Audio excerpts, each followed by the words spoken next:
मैं शायद कभी वापस नहीं जा पाऊंगा, कभी नहीं। सूरज चट्टान पर घुटनों के बल बैठा हुआ था। इतने दिनों का भरा हुआ गुस्सा, निराशा, हताशा उस पर हावी होने लगे थे। उसके आंसू चट्टान पर बहने लगे थे।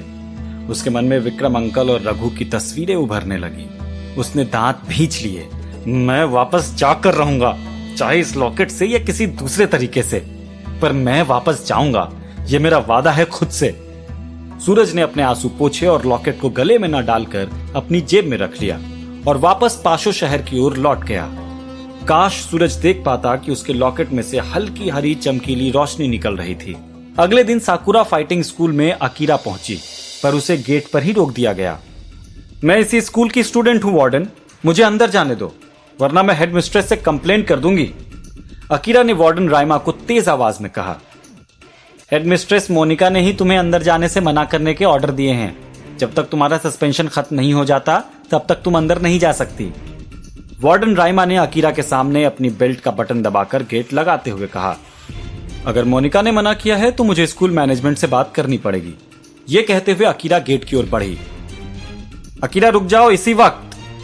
अकीरा के पीछे से एक आवाज आई। उसने मुड़कर देखा तो वहां लिया खड़ी हुई थी। तुम कौन होती हो मुझे रोकने वाली? मैं इस स्कूल की पुरानी स्टूडेंट हूं, तुम्हारी सीनियर।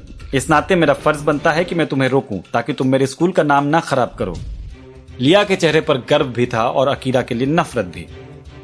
नाम ना खराब करो, मुझे रोकोगी तुम? क्या तुमने मुझे छोटी बच्ची समझा है और खुद को इस स्कूल की मालकिन? अकीरा ने लिया की तरफ कदम बढ़ाए। बहुत हद से आगे बढ़ गई हो तुम, तुम्हें सबक सिखाना ही पड़ेगा। मैं तुम्हें कल 3 स्ट्राइक फाइट के लिए चैलेंज करती हूँ, इसी स्कूल जिम में। अगर तुमने मुझे हरा दिया तो मैं तुम्हारा सस्पेंशन खत्म करवा दूंगी, और अगर मैं हार गई तो अपना फाइटिंग बैच सरेंडर कर दूंगी। लिया ने उसकी आंखों में आंखें डालकर कहा, कल मिलते हैं लिया, अपनी हार के लिए तैयार रहना। यह कहकर अकीरा वहां से निकल गई। इधर सूरज अकीरा और लिया के चैलेंज से बेखबर अपनी प्रैक्टिस कर रहा था। उसे अपने फायर वेपन में महारत हासिल करनी थी। उसने स्कूल की लाइब्रेरी में जितनी किताबें पिछले दिनों में पढ़ी थी उनसे उसे पता चल गया था कि इस दुनिया में नाम बनाने के लिए उसे फाइटिंग में अपना काम बेहतर करना होगा। उसे यह भी नहीं पता था कि वो कब इस नई दुनिया से वापस अपनी दुनिया में जा पाएगा। ये सब सोचते हुए उसने अपनी प्रैक्टिस की रफ्तार और तेज कर दी थी। सूरज! पीछे से आई आवाज को सुनकर सूरज पलटा। वहां अक्षय खड़ा हुआ था अपने प्रैक्टिस सेट के साथ, जिसमें एक रोबोट था जो फाइटिंग प्रैक्टिस में मदद करता था। हाय अक्षय, अभी यहाँ? तुम तो ज्यादातर शाम को प्रैक्टिस करते हो। मुझे तुम्हारे प्रैक्टिस के समय का पता चला था। जंगल रन के फाइनल के बाद मैंने सोचा कि तुम्हारे साथ प्रैक्टिस करना मेरे एक्सपीरियंस के लिए सही रहेगा। इतने कम दिनों में तुमने इतना ज्यादा हासिल कर लिया है, तुमसे काफी कुछ सीखने को मिलेगा। अक्षय ने अपने रोबोट को सेट करते हुए कहा। ये रोबोट किस लिए है? ये स्कूल से दिया गया रोबोट है। इस रोबोट में मेरे वेपन और उनके डिफेंस फीड है। इससे प्रैक्टिस करने में काफी आसानी होती है। तुम्हें नेक्स्ट ईयर मिलेगा एग्जाम पास करने के बाद। किस तरह का एग्जाम? 3 फाइट्स होती हैं, पहली अकेले, दूसरी ग्रुप में और तीसरी जंगल के जानवर को मारकर। उसके बाद नेक्स्ट सेशन में एंट्री मिलती है और प्रैक्टिस के लिए रोबोट भी। पर तुम अगर चाहो तो मेरे रोबोट के साथ प्रैक्टिस कर सकते हो। इसमें 3 स्लॉट है। 3 स्लॉट इसलिए क्योंकि अपने आखिर के 2 सालों में फाइटर्स अपनी फाइटिंग स्टाइल और अपना वेपन चेंज कर सकते हैं। मैं फाइनल ईयर में हूँ और मुझे वेपन चेंज करने की कोई जरूरत नहीं है और ना ही मन है। इस रोबोट में अभी भी 2 स्लॉट बचे हुए हैं। तुम चाहो तो एक स्लॉट में अपनी पावर फीड कर सकते हो और यह रोबोट उनका ऑटोमेटिकली डिफेंस बना लेगा। इसके बाद तुम इसके साथ प्रैक्टिस कर सकते हो। थैंक यू अक्षय, पर मैं अभी अकेले ही प्रैक्टिस करना चाहूंगा या किसी रियल फाइटर के साथ। इसलिए मैं तुमसे मिलने आया था। तुम चाहो तो हम दोनों साथ में प्रैक्टिस कर सकते हैं। बोलो क्या बोलते हो? ठीक है, हम दोनों कल से साथ में प्रैक्टिस शुरू कर देते हैं। ये हुई ना बात सूरज? बाय अक्षय, सूरज ने कहा और वहां से चला गया। कब तक बचेगा सूरज? इस रोबोट में तेरी पावर फीड नहीं कर सका, पर कभी ना कभी तो मेरे प्लान में फंसेगा ही तू। अक्षय अपने रोबोट को और अपनी प्रैक्टिस सेट को पैक करके जिम से चला गया। सूरज जब स्कूल से निकल रहा था तब उसे कुछ स्टूडेंट की बातें सुनाई दी। वे अकीरा और लिया के चैलेंज के बारे में बात कर रहे थे। सूरज ने उनसे पूछा तो उन्होंने उसे कल होने वाली फाइट के बारे में बताया। अकीरा फिर मुसीबत में पड़ गई। एक मुसीबत खत्म नहीं होने देती ये लड़की और दूसरी में पड़ जाती है। सूरज ने खुद को मनाते हुए कहा, एक बार ट्राई करता हूं उसे समझाने की। वो लेवल 5 की फाइटर है और लिया लेवल 10 की। वो उसके सामने नहीं टिक पाएगी। मुझे उससे जाकर बात करनी चाहिए। अपने मन को समझाते हुए सूरज ने पोर्टल ओपन किया और अकीरा के घर चला गया। इधर प्रोबॉट अपनी लैब में सूरज के लॉकेट को पाने के लिए प्लानिंग कर रहा था। सैटेलाइट कैमरा सेंसर के खराब हो जाने से मुझे अब सूरज को लाइव देखने का चांस नहीं मिलेगा। मुझे स्कूल में ज्यादा जाना होगा और बाहर नजर रखने का कोई और तरीका नहीं है मेरे पास। अगर मैंने दोबारा सूरज से लॉकेट के बारे में बात की या उससे लॉकेट मांगने की कोशिश की तो मेरे ऊपर किसी भी तरह का शक हो सकता है उसे। मैं ये रिस्क नहीं ले सकता। मुझे बस 4 और डिवाइस की जरूरत है। मुझे थोड़ा धैर्य रखना ही होगा। अकीरा ने मुझे सूरज पर नजर रखने से मना कर दिया है, पर सूरज पर स्कूल में नजर जरूरी है। जैसे ही अकीरा का सस्पेंशन खत्म होता है मैं उसे दोबारा कहूंगा सूरज पर नजर रखने को। उसे अपनी स्क्रीन पर एक लाइट जलती दिखाई दी। कैदियों के खाने का समय हो गया था। रवि और माया, तुम दोनों ने जो 20 साल पहले मेरे साथ किया था उसका बदला मैं लेकर रहूंगा। मैं साबित कर दूंगा कि मैं तुम सबसे बेहतर हूं। रोबोट के चेहरे पर पागलपन लौट आया था। इधर सूरज अकीरा के घर पहुंच गया था। उसने डोरबेल बजाने के लिए हाथ बढ़ाया ही था कि तभी अकीरा के घर का दरवाजा खुल गया। ओ सूरज, माफ करना, मैं। सूरज के सामने निखिल खड़ा हुआ था। उसकी शर्ट गायब थी और उसने नीचे सिर्फ अंडरवियर पहन रखी थी। तुम यहां क्या कर रहे हो? सूरज ने निखिल से पूछा। मैं यहां अकीरा से मिलने आया था। स्कूल के बाद अकीरा और लिया की लड़ाई के बारे में पता चला, इसलिए। निखिल को देखकर सूरज को पुरानी बातें याद आ गई थी। उसे निखिल और अकीरा के ऊपर दोबारा गुस्सा आने लगा था। उसे लगा था कि उसने जब अकीरा का सामना किया था उसके बाद अकीरा निखिल से दूरी बना लेगी, पर निखिल तो अकीरा के घर तक पहुंच गया था। तभी अकीरा की किचन से आवाज आई। कौन है निखिल? सूरज है अकीरा, तुमसे मिलने आया है। अकीरा ने आने में कुछ समय लिया, पर जब वो आई तब वो पूरी तरह से न्यूड थी। शरीर पर एक भी कपड़े नहीं थे उसके। निखिल उसे ऐसे देखकर जैसे जम सा गया था और अकीरा को ऐसे देखते ही सूरज का गुस्सा 7वें आसमान पर पहुंच गया था। हाय सूरज, कैसे आना हुआ? मेरी और लिया की फाइट के बारे में जानने आए हो? जानने आया था, पर अच्छा हुआ कि वो जान गया जो पहले जानना जरूरी था। जब जान ही गए हो तो मेरे घर पर क्या कर रहे हो? यहां से जा सकते हो तुम। मोनिका ने सही कहा था कि तुम। इतना कहकर सूरज ने अपना पोर्टल ऑन किया और वहां से चला गया। निखिल, तुम अंदर आ जाओ, दरवाजा बंद करो और बेडरूम में चलकर मेरी मदद करो। अकीरा अपने बेडरूम की ओर चली गई। इधर इस दुनिया में प्रोफेसर शर्मा, रघु और विक्रम अंकल अभी भी बेसमेंट में बनी कंप्यूटर लैब में ही थे। दोबारा बारिश होने लगी थी। रघु रात का खाना लेकर लौट आया था और खाना खाने के बाद वो तीनों बैठकर बातें कर रहे थे। विक्रम, मैंने पहले मिले सिग्नल को रिकॉर्ड कर लिया है। उस सिग्नल की फ्रीक्वेंसी हमारी दुनिया की नहीं है। इस बात को सुनकर विक्रम अंकल की आंखों में उम्मीद और एक्साइटमेंट दोनों दिखने लगी। इसका मतलब यह है प्रोफेसर कि यह सिग्नल सूरज जिस दुनिया में है वहां की है। हो भी सकता है विक्रम, और नहीं भी। हम इस समय यह नहीं कह सकते कि यह सिग्नल किस डिवाइस से आया है, पर हम ये उम्मीद कर सकते हैं कि यह सूरज का ही लॉकेट हो। पर कंप्यूटर में 3 डिवाइस रजिस्टर्ड है, मतलब ये कंप्यूटर उन 3 डिवाइस के सिग्नल ही कैच कर सकता है। बाकी अगर और डिवाइस हुए तो शायद नहीं। हमारे पास एक डिवाइस है, ये लॉकेट, जिसके बटन पर R लिखा हुआ है। मतलब ये तो साफ है कि ये डिवाइस नंबर 2 मतलब D2 है, जो रवि का होगा। D1 और D3 गायब है। अगर हम D1 को सूरज का लॉकेट मान ले तो उसके नीचे बटन के नीचे M लिखा होगा, मतलब माया का लॉकेट। तो फिर यह तीसरा डिवाइस D3 किसका है?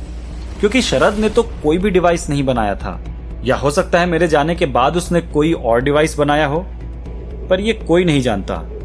प्रोफेसर शर्मा, क्या हम ये पता लगा सकते हैं कि यह सिग्नल किस डिवाइस से आया है? रघु ने प्रोफेसर शर्मा से पूछा।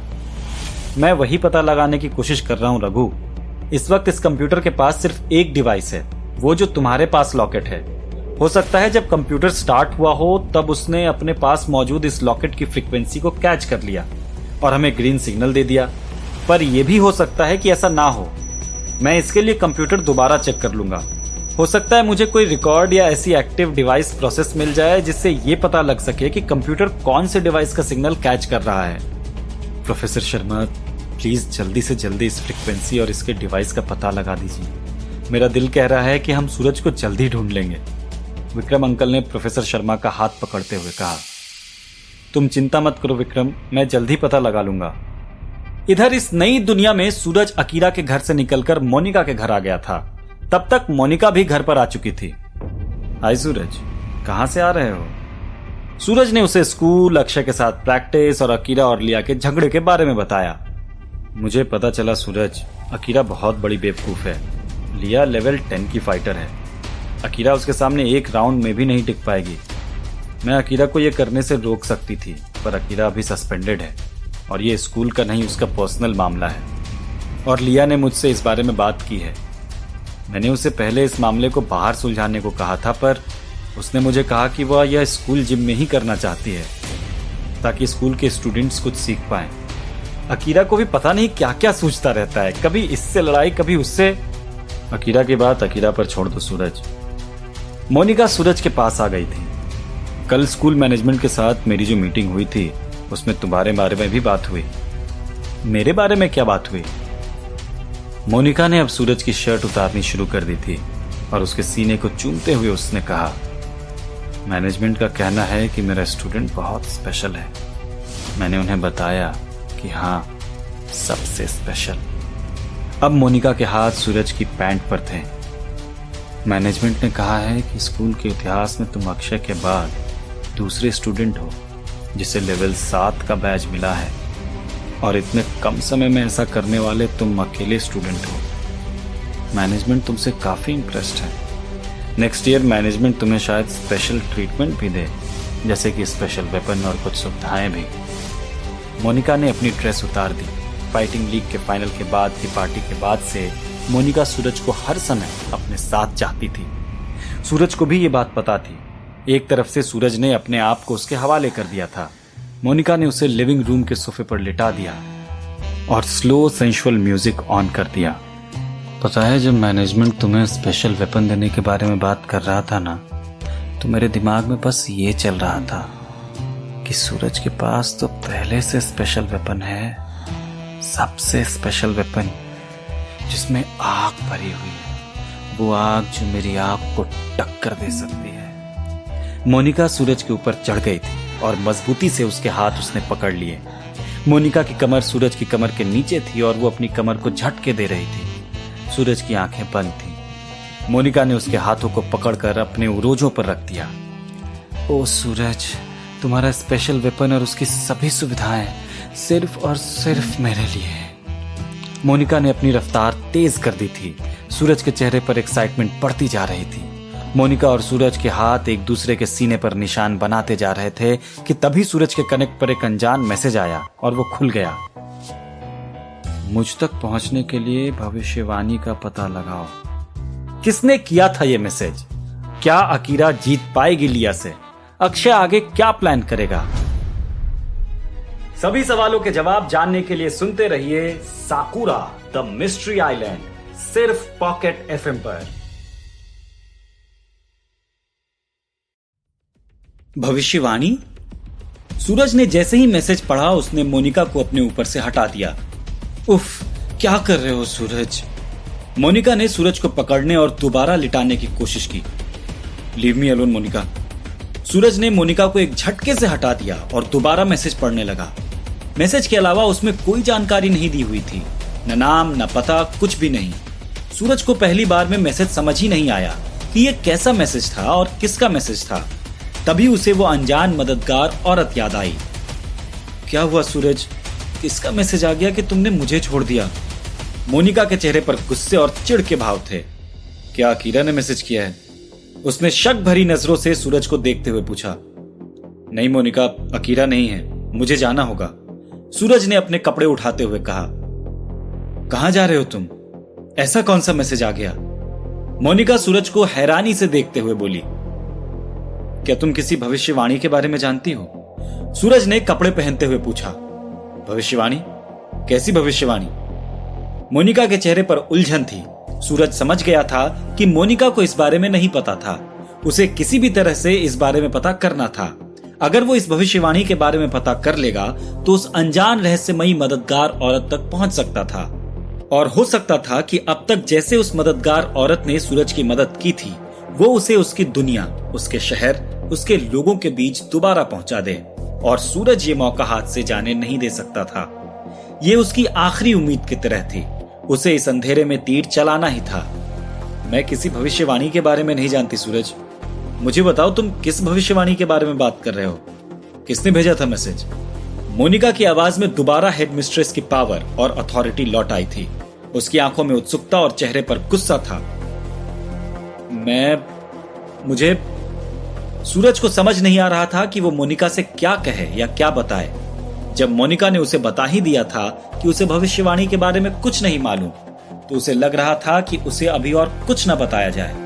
सूरज चाहता था कि वो खुद पहले उस अनजान औरत और भविष्यवाणी के बारे में पता करे, और वो क्यों सूरज की मदद कर रही थी। क्या वो सूरज को जानती थी या वो भी उसकी दुनिया से आई थी इस दुनिया में? इन सब सवालों के जवाब जब तक मैं खुद नहीं जान जाता, तब तक इस बारे में किसी को भी बताना सही नहीं लगता। वैसे भी मैं इन सबको कितना ही जानता हूँ। ये सब मेरे दोस्त जैसे हैं, और मोनिका और प्रोबॉट करीब भी हैं, पर ये मेरे परिवार वाले तो नहीं है ना। ये सोचते हुए सूरज ने प्रोबॉट के दिए हुए नए जूते पहने और मोनिका के घर से निकलने लगा। बाय मोनिका, मैं तुमसे बाद में मिलता हूं। इतना कहकर सूरज निकल गया। Suraj, I want my answers, Monika ने उसके पीछे चिल्लाते हुए कहा। पर तब तक सूरज पोर्टल ओपन करके जा चुका था। कई सालों में पहली बार मोनिका की अथॉरिटी के पार कोई स्टूडेंट गया था। ये उससे बर्दाश्त नहीं हो रहा था। सूरज की तरह उसके सवालों ने भी उसे परेशान कर दिया था, पर सूरज के पास भी उन सवालों के लिए सिर्फ और सिर्फ सवाल थे। वो चाहकर भी उनके जवाब नहीं दे सकता था। अगले दिन साकुरा फाइटिंग स्कूल के जिम में स्कूल खत्म होने के बाद अकीरा और लिया पहुंच चुके थे। अकीरा एयर वेपन यूज करती थी और लिया अपने ज्यादातर अटैक में वाटर वेपन और साथ ही बाकी वर्ल्ड एलिमेंट्स जैसे कि हवा, आग, मिट्टी भी यूज करती थी। लेवल 10 के फाइटर्स एक प्राइमरी वेपन एलिमेंट के अलावा बाकी वेपन्स के एलिमेंट यूज कर सकते थे, और उनके मिक्स अटैक्स भी। ये अटैक खतरनाक होते थे, इसलिए आज जिम में रेसलिंग की तरह एक रिंग था जो गोल था। इसे एक डिजिटल केज के अंदर रखा गया था। अगर कोई अटैक गलती से स्टूडेंट्स की ओर चला भी जाए तो ये डिजिटल केज उसे अपने अंदर एब्जॉर्ब कर लेता था। अकीरा, अभी भी टाइम है तुम्हारे पास। पूरे स्कूल के सामने माफी मांग लो मुझसे और स्कूल से भी अपनी गलती के लिए। फिर हमें लड़ने की कोई जरूरत नहीं है। मैं नहीं चाहती कि मैं अपने स्कूल की एक ब्राइट स्टूडेंट को पूरे स्कूल के सामने हराकर बेइज्जत करूं। इससे तुम्हारा फाइटिंग करियर भी खराब हो सकता है, लिया ने अकीरा को समझाते हुए कहा। वो ब्लू कलर की ड्रेस में थी। उसने स्पोर्ट्स ब्रा और टाइट्स पहनी हुई थी। माफी? किस बात की माफी? खुद के स्कूल आने की माफी?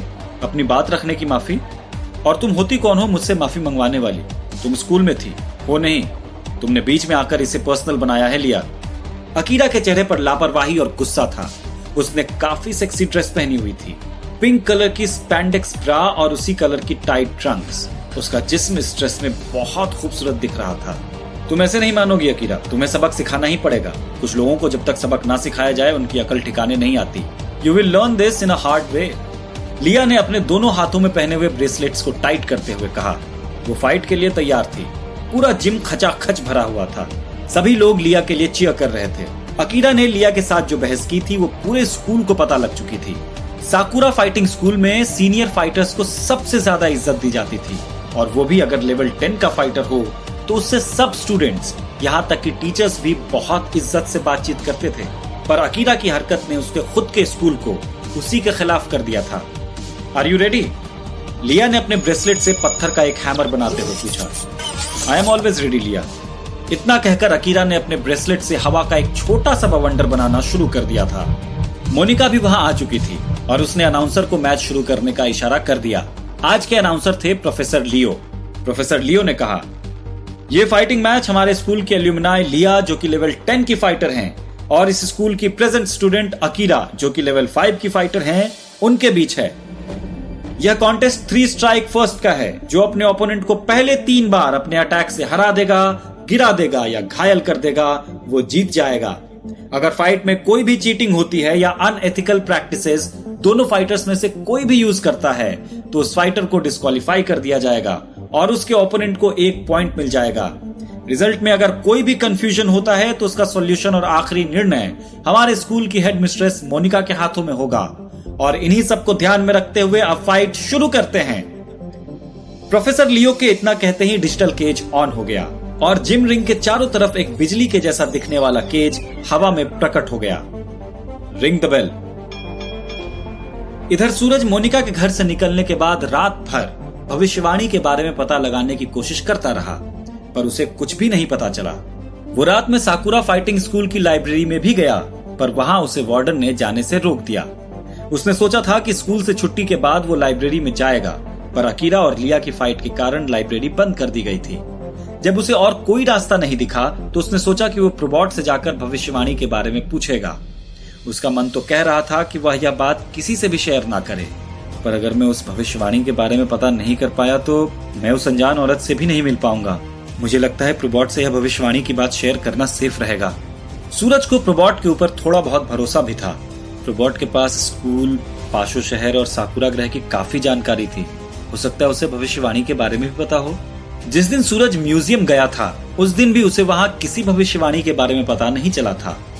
मैंने शायद पूरा म्यूजियम देखा नहीं था, इसलिए वहां पर मुझे इस बारे में कोई जानकारी नहीं मिली।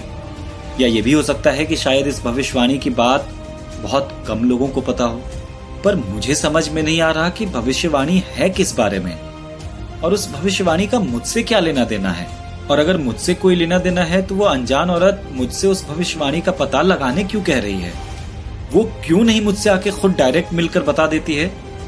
इन सब सवालों के साथ वो प्रोबॉट की लैब में पहुंचा। उसने सोचा कि अगर वो इंदौर में होता और इस तरह की प्रॉब्लम उसके सामने आती तो विक्रम अंकल और रघु उसकी कितनी मदद करते। मन में थोड़ी उम्मीद भरकर सूरज प्रोबॉट की लैब के अंदर चला गया। हाय प्रोबॉट, कैसे हो? मैं ठीक हूँ सूरज, तुम यहाँ कैसे? तुम अकीरा और लिया की फाइट देखने के लिए स्कूल में नहीं रुके? अकीरा ने जो हरकत की है इस कारण से पूरा स्कूल उसके खिलाफ हो गया है। अगर तुम वहां रहते तो अकीरा को थोड़ा सपोर्ट मिलता। मुझे अकीरा को सपोर्ट करने की या उसके सपोर्ट की कोई जरूरत नहीं है प्रोबॉट। अपनी प्रॉब्लम्स वो खुद सॉल्व करे तो अच्छा रहेगा। अकीरा आज सुबह मुझसे मिलने आई थी सूरज। आज की फाइट के लिए उसने अपने वेपन में 2 नए अपग्रेड किए हैं। साथ ही अगर वो यह फाइट जीत जाती है तो उसे भी लेवल 7 का बैच मिल सकता है। लेवल 10 के फाइटर को हराना कोई आसान काम नहीं है। साथ ही मोनिका ने मुझे बताया है कि अगर अकीरा जीत गई तो ना सिर्फ उसका सस्पेंशन खत्म हो जाएगा बल्कि फाइनल टर्म में फाइटिंग प्रैक्टिकल में उसे कुछ पॉइंट्स की प्रेफरेंस भी दी जाएगी। अकीरा क्या कर रही है और उसके लाइफ में क्या चल रहा है वो बातें वही जाने। मुझे उससे कोई लेना देना नहीं है प्रोबॉट। मैं तुमसे यहाँ एक बारे में बात करने आया हूँ। सूरज की बात सुनकर और तेवर देखकर प्रोबॉट ने अकीरा को बात को वही छोड़ दिया। ठीक है सूरज, बताओ क्या बात है? सूरज ने थोड़ा हिचकिचाते हुए पूछा। प्रोबॉट, तुम किसी भविष्यवाणी के बारे में जानते हो क्या? भविष्यवाणी मतलब वो जो जादूगर लोग करते हैं या फ्यूचर देखने वाले लोग? हाँ, मैं उसी तरह की भविष्यवाणी के बारे में बात कर रहा हूँ। क्या पाशो शहर में कोई भविष्यवाणी की गई थी जो बहुत फेमस हो या बहुत इंपॉर्टेंट हो पर लोगों को न मालूम हो? सूरज प्रोबॉट से यह बात छुपाना चाह रहा था कि वह किसी दूसरी दुनिया से आया था, इसलिए उसने समझदारी से साकुरा ग्रह के नाम की जगह सिर्फ पाशो शहर का नाम लिया था। सूरज की बात सुनकर प्रोबॉट हंसने लगा। माफ करना सूरज, पर हम बहुत एडवांस दुनिया में जी रहे हैं। यहाँ पर साइंस, टेक्नोलॉजी और नए नए आविष्कारों की बात हो रही है और तुम भविष्यवाणी की बात कर रहे हो। सूरज के चेहरे को देखते हुए प्रोबॉट ने अपनी हंसी कंट्रोल की और सूरज से पूछा, अच्छा तुम बताओ, तुम किस भविष्यवाणी की बात कर रहे हो? प्रोबॉट के इस सवाल को सुनकर सूरज भी उलझन में पड़ गया। उसे तो बस भविष्यवाणी का पता था। कैसी भविष्यवाणी, किसकी भविष्यवाणी और उस भविष्यवाणी में क्या कहा गया था, उसे कुछ भी नहीं मालूम था। वो तो बस ये सोच रहा था कि अगर कोई बहुत पॉपुलर या फेमस भविष्यवाणी होगी या किसी फेमस इंसान के बारे में होगी तो शायद वो भविष्यवाणी लोगों ने सुन रखी होगी। प्रोबॉट, मुझे नहीं मालूम किस तरह की भविष्यवाणी, बस मुझे इतना मालूम है कि कोई भविष्यवाणी है जो शायद पाशो शहर से संबंध रखती है। अगर तुम ऐसा कुछ भी जानते हो तो क्या तुम मुझे बता सकते हो, या तो अपने कंप्यूटर में सर्च करके मुझे बता सकते हो। सॉरी सूरज, मैं ऐसी किसी भी भविष्यवाणी के बारे में नहीं जानता, और अगर ऐसी भविष्यवाणी होती तो मुझे जरूर पता होता इसके बारे में। अच्छा वैसे ये बताओ, तुम्हें अचानक से भविष्यवाणी की क्या सूझी? तुमने लाइब्रेरी में भविष्यवाणी के बारे में पढ़ा या किसी ने तुम्हें बताया? सूरज को इसी सवाल का डर था। उसने उस अनजान औरत की बात छुपाते हुए कहा, नहीं नहीं, मैंने दरअसल ये भविष्यवाणी की बात पाशो शहर के मार्केट में घूमते हुए सुनी थी। मुझे लगा शायद कोई इंटरेस्टिंग और एंटरटेनिंग बात होगी, पर मुझे कुछ पता नहीं लगा। और लाइब्रेरी में मैं कुछ किताबें पढ़ रहा था, किसी बुक में ऐसा पढ़ने को मिला था। बस इसलिए मुझे लगा कि इतनी एडवांस दुनिया में भी भविष्यवाणी होती है क्या। बस इसलिए तुमसे पूछने आ गया था, कोई सीरियस बात नहीं है। ओके सूरज, मुझे तो वैसे कुछ पता नहीं है किसी भविष्यवाणी के बारे में, पर अगर पता चलेगा तो मैं जरूर बताऊंगा। क्या तुमने मोनिका से इस बारे में बात की या अकीरा से? नहीं, मैंने मोनिका से पूछा तो था इस बारे में, पर उसे भी कुछ नहीं पता। और अकीरा तो अपनी ही लड़ाई में बिजी है, और ना मैं उससे पूछना चाहता हूँ। ये तो बस मेरे मन में सवाल आया था, इसलिए मैंने पूछ लिया। इस बात को यहीं छोड़ते हैं, मैं चलता हूँ प्रोबॉट। स्कूल में मैंने अपना प्रैक्टिस सेट छोड़ दिया है, जिसमें ड्रेस और बाकी चीजें हैं। वहां से मैं मोनिका के घर चला जाऊंगा। मिलते हैं, बाय प्रोबॉट। सूरज के जाते ही प्रोबॉट के चेहरे पर गुस्सा, आश्चर्य और कंफ्यूजन साफ जाहिर थे। सूरज को भविष्यवाणी के बारे में किसने बताया? कैसे पता चला इसे? मुझे लग रहा है सूरज मुझसे झूठ बोल रहा है। मुझे स्कूल में सूरज पर नजर रखने के लिए दोबारा अकीरा से बात करनी पड़ेगी और उसे मनाना ही पड़ेगा। क्या प्रोबॉट सूरज और भविष्यवाणी के बीच का राज जान पाएगा? अकीरा और लिया में से फाइट कौन जीतेगा? अब सूरज भविष्यवाणी के बारे में इंफॉर्मेशन कैसे पता लगाएगा? सभी सवालों के जवाब जानने के लिए सुनते रहिए साकुरा द मिस्ट्री आइलैंड, सिर्फ पॉकेट एफएम पर।